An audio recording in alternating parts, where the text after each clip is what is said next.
যে কোনো নক্ষত্র কি করে, তিনি তো বেসিক্যালি একটা সময়ের টিকা রচনা করবার চেষ্টা করেন। আলিয়া ভাটের 50 লক্ষ ফলোয়ার, আর আমি বেসুরে গান গেয়ে আমারও 20 লক্ষ ফলোয়ার, তা আমি আলিয়া ভাটের থেকে কম কিসে? মানে আমি একটুখানি কষ্ট করে একনিষ্ঠ হলেই 4টি নক্ষত্র গজিয়ে উঠবে, ব্যাপারটা এরকমও নয়।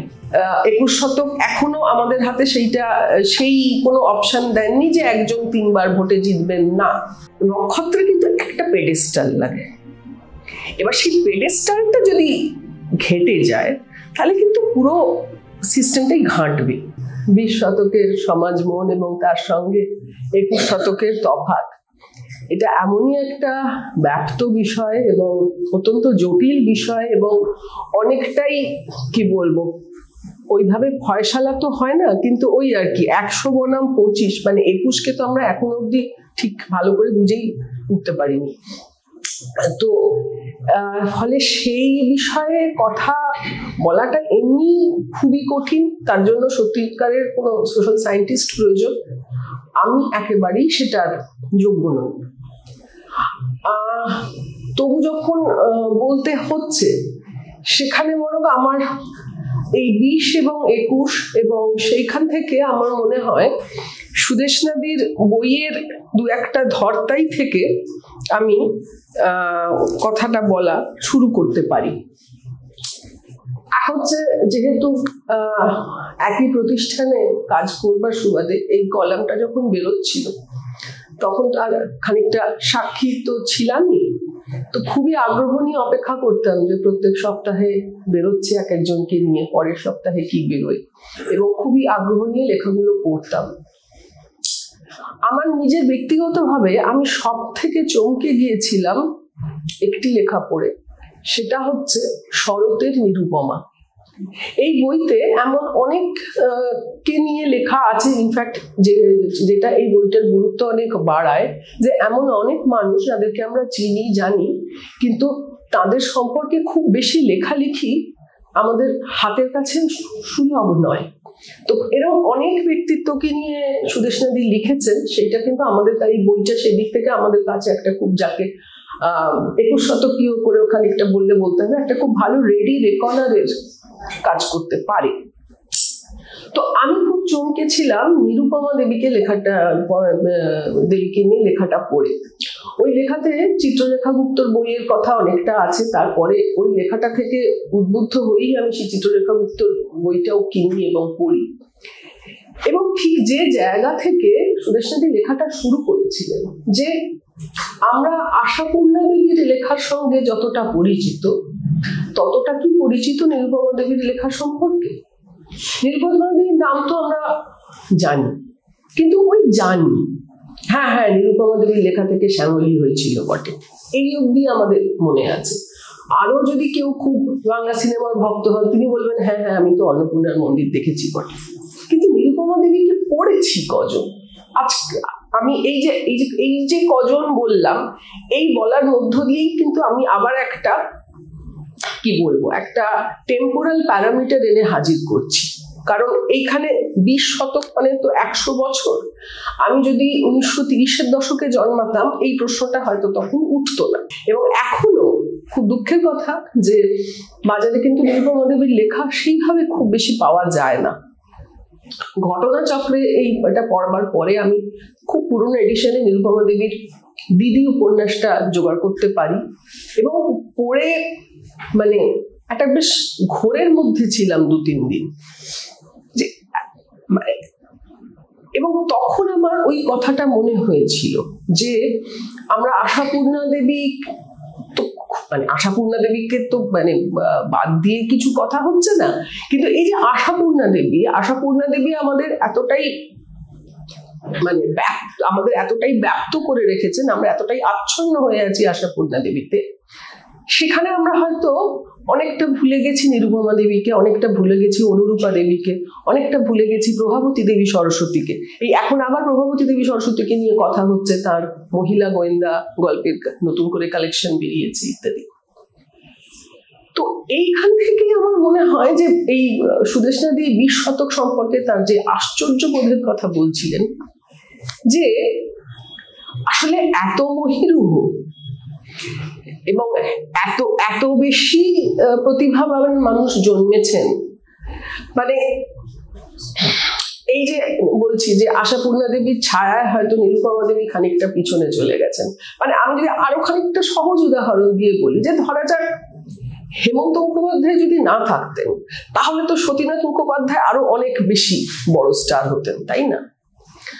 উত্তম কুমার যদি না থাকতেন তাহলে নির্মল কুমার, অনিল চট্টোপাধ্যায় এরা হয়তো আরো অনেক বড় স্টার হতেন। তো এটাই হয়, এটাই এমনই একটা সময় তৈরি হয় যে যখন দেখা যায় যে একসঙ্গে এক ঝাঁক মানুষ, খুবই প্রতিভা সম্পন্ন মানুষ এবং মানে প্রায় দানবিক প্রতিভা সম্পন্ন সব মানুষ এক ঝাঁকে এসে জড়ো হচ্ছে। এবং সেটা গত কয়েক বছর ধরে আরো বেশি করেই মনে হচ্ছে যে এই যে প্রত্যেক বছর আমরা পর পর পর পর কতজনের সেন্টিনারি পাচ্ছি, পেয়ে আসছি এবং পেতে থাকবো, আরো বেশ কিছুদিন এটা চলবে। আমরা খুবই বড় বড় স্টলওয়ার্ডসদের সেন্টিনারি পার করতে করতে চলেছি। তো এইটা তো মাঝে মাঝে বেশ বিস্ময় লাগে যে কি হলো, যে এই সময় মানে এবার কথা হচ্ছে যে এটা তো হতে পারে না যে মানে 20 শতকেই শুধু প্রতিভারা জন্মালেন আর 21 শতকে সব প্রতিভা উধাও হয়ে গেল, এরকম তো হয় না, এটা হতে পারে না। এইভাবে কখনো কোনো কিছুর বিচার করলে সেটা তো সরলীকরণ হয়। কিন্তু এখানে দুটো তিনটে কথা আমার একেবারেই ব্যক্তিগত অনুভূতির কথা হিসেবেই বলছি, কারণ এটাকে কোনোভাবে তত্ত্বায়িত করার মতো জায়গাতে আমি নেই, আমি তো ব্যক্তিগতভাবে নেই। আর ওই যে বললাম 21কে তত্ত্বায়িত করবার সময় এখনো কতটা এসেছে, এইটা আমার পক্ষে আমার একটু মানে এটা নিয়ে আমার সংশয় আছে। কারণ তত্ত্বায়িত করতে হলেও, এবং 21কে কতটা, এখানে এই কথাটাও বলি, 21কে কতটা তত্ত্বায়িত করা যাবে সেটা নিয়েও আমার যথেষ্ট সন্দেহ আছে। কারণ একটা জিনিসকে বুঝতে গেলে সেই জিনিসটাকে তো কিছুদিন চলতে দিতে হয়। 21 এত দ্রুত, এত বড় বড় পরিবর্তন, মানে ইতিহাসে এরকম সময় কিন্তু কম এসেছে। মানে আমরা যদি ইন্ডাস্ট্রিয়াল রেভলিউশনের কথাও ভাবি, যেটা পৃথিবীর মানে সম্পূর্ণ চেহারা বদলে দিল, সেই ইন্ডাস্ট্রিয়াল রেভলিউশনও কিন্তু অনেক বড় একটা প্রক্রিয়া, একটা একটা একটা একটা করে ধাপের এগিয়ে এগিয়ে এগিয়ে এগিয়ে গেছে। কিন্তু আবার আমি সুদেশ নাদির লেখা থেকেই একটা সুতো টেনে নিয়ে যদি একটা সহজ উদাহরণ দিই, করুণা বন্দ্যোপাধ্যায় সম্পর্কে সুদেশ নাদির যে লেখা আছে সেখানে দেখবেন করুণা বন্দ্যোপাধ্যায় একটি জায়গায় লেখা আছে যে করুণা বন্দ্যোপাধ্যায় কলকাতায় এসে টাইপ আর শর্ট হ্যান্ড শিখে চাকরির খোঁজ করছিলেন। তো করুণা বন্দ্যোপাধ্যায় টাইপ আর শর্ট হ্যান্ড শিখে চাকরির খোঁজ করছিলেন কবে? এটা 40-এর কলকাতা। আমার এটা ব্যক্তিগত উদাহরণ দিচ্ছি কারণ এই ব্যক্তিগত উদাহরণটা আসলেই সামাজিক উদাহরণ। আমার নিজের দিদি, সে আমার থেকে বছর 5-এর বড়, সে যখন হায়ার সেকেন্ডারি পরীক্ষা দিল, সে ওই হায়ার সেকেন্ডারি পরীক্ষা আর কলেজে শুরু হওয়ার মাঝখানের যে সময়টা, সেই সময়টা কি করবে বসে না থেকে সে টাইপ আর শর্ট হ্যান্ড শিখতে গেল। তার মানে এই যে একটা এক্সট্রা ভোকেশন হিসেবে আমি একটা জিনিসের ট্রেনিং, এই ট্রেনিংটার তার মানে সেই 40-এর দশকের যে করুণা বন্দ্যোপাধ্যায় আর আমি আমার দিদির এই যে কথাটা বলছি, এইটা ধরুন লেট 80s আর্লি 90s, এইটা কিন্তু চলছে। যখন এইটা চলে তখন সেই সময়টা সম্পর্কে একটা চেহারা, একটা বোধগম্যতা আমাদের তৈরি হয়। আমরা যখন মাধ্যমিক দিলাম, উচ্চ মাধ্যমিক দিলাম, আমরা কিন্তু টাইপ অ্যান্ড শর্ট হ্যান্ড শিখতে যাইনি। ততদিনে ব্যাঙের ছাতার মতো কম্পিউটার কোর্স গজিয়েছে, আমরা কম্পিউটার বস্তুটা কিরকম দেখতে হয় সেটা দেখতে যেতাম, লগ ইন, শাটডাউন এসব শব্দ শিখে বাড়ি চলে আসতাম। আমার থেকে 7-8 বছর পরে যে জন্মালো তাকে আর কষ্ট করে ওই অবধি যেতে হলো না, সে স্কুলে কম্পিউটার পেয়ে গেল। আর তার 7-8 বছর পরে যে জন্মালো সে মোটামুটি, আগেকার দিনে বড়রা মাধ্যমিক পাস করবার সময় হাতে ঘড়ি উপহার দিতেন, ততদিনে তারা হাতে মোবাইল পেয়ে গেল। এত দ্রুত যদি এত মেজর, দেখুন চেঞ্জ তো সবসময়তেই হচ্ছে, কিন্তু আমি বলছি খুব মেজর চেঞ্জের কথা, যে চেঞ্জ জীবনকে খুব বেশি করে বদলে দেয়, যেটা অভিজ্ঞতা বলছিলেন যে চেঞ্জ যাপন বদলে দেয়, সম্পর্ক বদলে দেয়, সেই রকম চেঞ্জ যদি এত দ্রুত হতে থাকে, মানে একটা চেঞ্জের সঙ্গে খানিকটা ধাতস্থ হতে না হতেই আর একটা চেঞ্জ, তাল রাখা খুব মুশকিল। ফলে সেই সময়কে তত্ত্বায়িতই বা কিভাবে করা হবে? আর এই যে নক্ষত্র যুগ, নক্ষত্র কথা, এই যে প্রশ্ন, এই যে শিরোনামটা ধরা হয়েছে, নক্ষত্র তৈরি হবে কি করে? নক্ষত্র তৈরি হতে তো একটা সময় লাগে। নক্ষত্র তো আর জন্মায় না, নক্ষত্র তো হয়ে ওঠে। একটা নক্ষত্র তৈরি হবে, তার একটা বডি অফ ওয়ার্ক তৈরি হবে। ধরা যাক একজন একটা হিট গান গাইলেন, তো আমার তাকে শুনে ভালো লাগলো, আমি তখন ভাবলাম যে না, আমি এই গায়ককে ফলো করব, তিনি এর পরে আর কি কি কাজ করছেন আমি খেয়াল করতে থাকবো। এইটা তো একটা দীর্ঘমেয়াদী সম্পর্কে আমরা জড়াই, তবে তো একজন একটা জায়গায় আইকন হন। 21 শতক এই সময়টা কাউকে দেবে? তার মানে কি 21 শতকে যারা গান গাইবেন তারা একটা গান গেয়ে চুপ করে যাবেন? নিশ্চয়ই না, তারা গান গাইতেই থাকবেন। কিন্তু আমরা শ্রোতারা কি ওই রকম একনিষ্ঠ শ্রোতা হওয়া সম্ভব আমাদের পক্ষে? আবার আমি একটা ছেঁদো উদাহরণ দিই। এই যখন থেকে ধরুন এই ইন্টারনেট, স্মার্টফোন ইত্যাদি শুরু হলো, 7-8 বছর হবে নাকি, আর একটু আমার এক্সাক্ট বছরটা কি, 7-8 বছর তো হবে। মনে করুন একটা গান বিভৎস হিট করলো, যেখানে যাচ্ছে শুধু সেই একটাই গান। মানে এটা আমরা সেটা নিয়ে খুব মাথা চুলকে বললাম, এই হচ্ছে কম্পিউটার যুগ, একটা দক্ষিণী গান গোটা ভারতকে মাটিয়ে দিল, ভাষা কোনো বন্ধনই হলো না। কি গান? Why this Kolaveri D. এই যে পুজো গেল, নিউ ইয়ার গেল, কোথাও শুনেছেন গানটা বাজছে? আমি তো শুনিনি। কেউ এখন আর মানে গানটা মানে খুবই হিট, মানে ওই রকম হিট গান কম হয়েছে ভারতের ইতিহাসে। কিন্তু আমি কারোর প্লে লিস্টে এখন আর ওই গানটা কিন্তু বাজতে শুনি না, অন্য গানে চলে গেছে লোকে। কিন্তু এবছরও আমার পাড়ার পুজোতে প্যান্ডেলে অমর সঙ্গী বাজছিল। অমর সঙ্গী কি খুব মহৎ সঙ্গীত উদাহরণ? নিশ্চয়ই না, কিন্তু সে গানের শেলফ লাইফ কতটা, সেই শেলফ লাইফ যেটা 20 শতক দিত, সেটা কি 21 শতক, মানে এই অন্তত এই 21 শতকের প্রথম 25-এ তো দেখলাম না। এবং এই শেলফ লাইফ যদি না থাকে, তাহলে কিন্তু নক্ষত্র, সেটা যে ফিল্ডেই হন, পলিটিক্স বাদ দিয়ে বলছি, পলিটিক্সের নক্ষত্র তৈরি হওয়াটা সম্পূর্ণ একটা অন্য অঙ্কে হয়। 21 শতক এখনো আমাদের হাতে সেই কোনো অপশন দেননি যে একজন 3 বার ভোটে জিতবেন না। তো একজন যদি 3 বার ভোটে জেতেন, তিনি অবশ্যই আইকন হবেন। তো একমাত্র ওইটা ছাড়া আর কোন জিনিসটা সেই শেলফ লাইফ আছে যে যার থেকে একটা ওই নক্ষত্র জন্ম নেবে? যেটার থেকে ফিরছিলাম, যে তার মানে কি এই যে এক সময় প্রচুর প্রতিভা আর এক সময় এখনকার কোনো প্রতিভা নেই, তা নয়। আবার উল্টো দিকে এই যে কথাটা বললাম, এই যে শেলফ লাইফ বা ইত্যাদি, এইটাতে মনে হতে পারে যে আমি এই নক্ষত্র তৈরি হওয়ার পুরো দায়িত্বটাই আসলে যিনি রিসিভিং এন্ডে আছেন তার উপরে ঠেলে দিচ্ছি। মানে আমি একটুখানি কষ্ট করে একনিষ্ঠ হলেই 4টি নক্ষত্র গজিয়ে উঠবে, ব্যাপারটা এরকমও নয়। আসলে নক্ষত্রই বলুন, যে ফিল্ডেরই হন, আর আমরা যারা রিসিভিং এন্ডে আছি, আমরা তো আসলে একটাই স্পেকট্রামের মধ্যে আছি। তো আমরা তো কেউ কারোর থেকে ওইভাবে বিচ্ছিন্ন নই। এবার এই যে ধরুন, তবে এইখানে 21 শতক এসে আমি বলবো, এইখানে আমি আমার 20-এর থেকে 21 বলাটা বেশি হয়ে যাচ্ছে, আমি 20-এ ফিরছি। তো তার আগে এইটা বলিনি, এই যে কথাটা বললাম, বলার পরেই মনে হলো এইখানে একটা ডিসক্লেমার আমাকে দিতে হবে, যে এই যে নক্ষত্র এবং আমরা যাদেরকে আমজনতা বলছি, যাকে আমি বলছি যে যিনি কিছুটা হলেও রিসিভিং এন্ডে আছেন, যিনি পড়ছেন, আমজনতা বলতে এখানে অন্য কোনো অর্থে নয়, যিনি সেটা গ্রহণ করছেন, সেটা তিনি গান হলে শ্রোতা হবেন, বই হলে পাঠক হবেন, সিনেমা হলে দর্শক হবেন, যিনি হন, এই স্পেকট্রামটাও 21-এ এসে একটা খুব বড় রকম ভাবে ঘেটে গেছে। এবার এইটাও কিন্তু নক্ষত্র তৈরির পথে একটা অন্তরায়। ধরুন আলিয়া ভাটের 50 লক্ষ ফলোয়ার, আর আমি বেসুরে গান গেয়ে আমারও 20 লক্ষ ফলোয়ার, তা আমি আলিয়া ভাটের থেকে কম কিসে?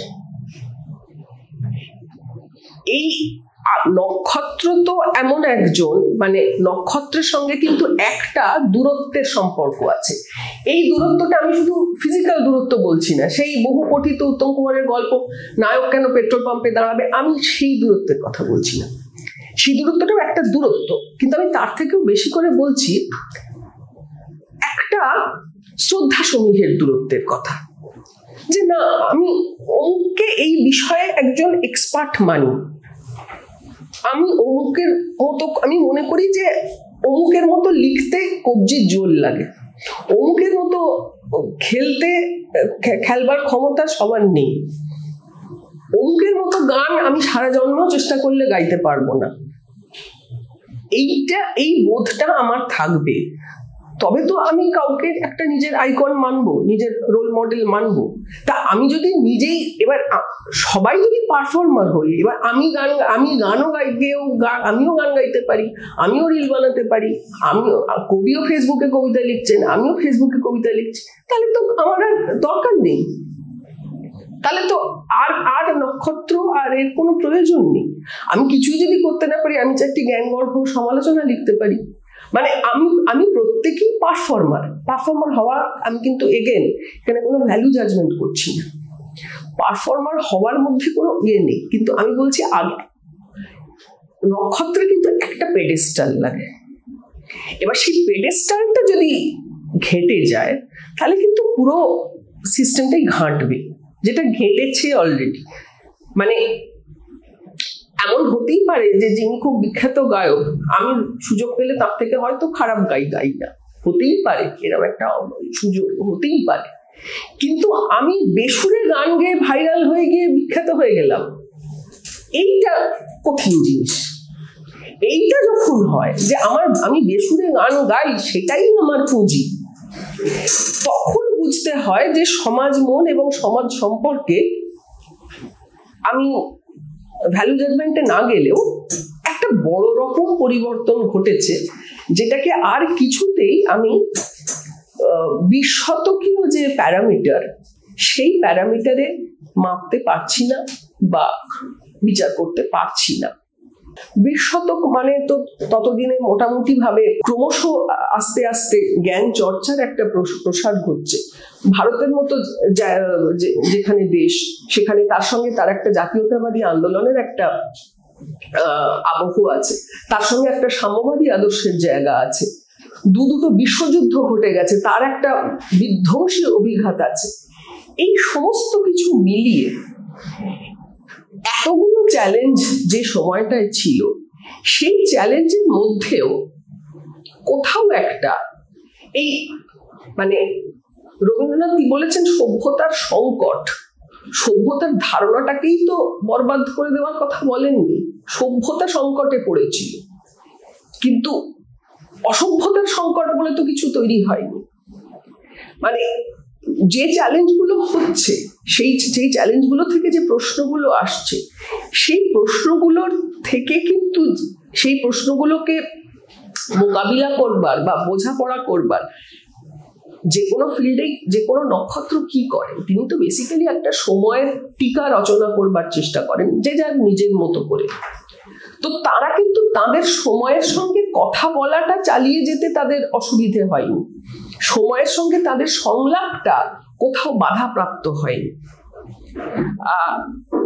সেই কারণে এবং তাদের নিজেদের কোথাও একটা কি বলা যায়, একটা কনভিকশনের জায়গা এবং একটা সেন্স অফ পারপাসের জায়গা, এইটা কখনো সেই খুব বড় করে ঘেঁটে যায়নি। যে শিবিরেই থাকুন না কেন, যে ঘটনা যাকে যতটাই নাড়িয়ে দিয়ে থাকুক না কেন, তার একটা নিজস্ব শুভ অশুভের ধারণা আছে বলেই তো তিনি কোনো একটা ঘটনাতে বিপর্যস্ত বোধ করছেন বা বলছেন যে এটা না হয়ে এরকম হওয়া উচিত, না এই আধুনিকতা এই অংশটা আমি এরকম চাই না। তো এটা বলতে পারছেন কি করে? কারণ তার একটা শুভ অশুভের বোধ আছে। এই শুভ অশুভের বোধটা কখন থাকে? যখন তিনি সময়ের সঙ্গে সংলাপটা চালাতে পারেন। আর এই সময়ের সঙ্গে সংলাপটা যিনি যত ভালো চালাতে পারেন তিনি তত বড় নক্ষত্র। 21 শতকে বোধহয় সেই সংলাপটা, 20 শতকের সংলাপটা ঘেটে গেছে, 21 শতকের নতুন সংলাপটা হয়তো এখনো তৈরি হয়নি। সেই কারণে আমরা যখন নক্ষত্র যুগ বলছি, আমরা কোথাও একটা বাই ডিফল্ট ধরে নিয়েছি যে আমরা আসলেই সেই নক্ষত্র যুগের বাইরে পড়ে গেছি। এবার নতুন চেহারায়, নতুন সংজ্ঞায়, নতুন নক্ষত্র নিশ্চয়ই উদয় হবেন।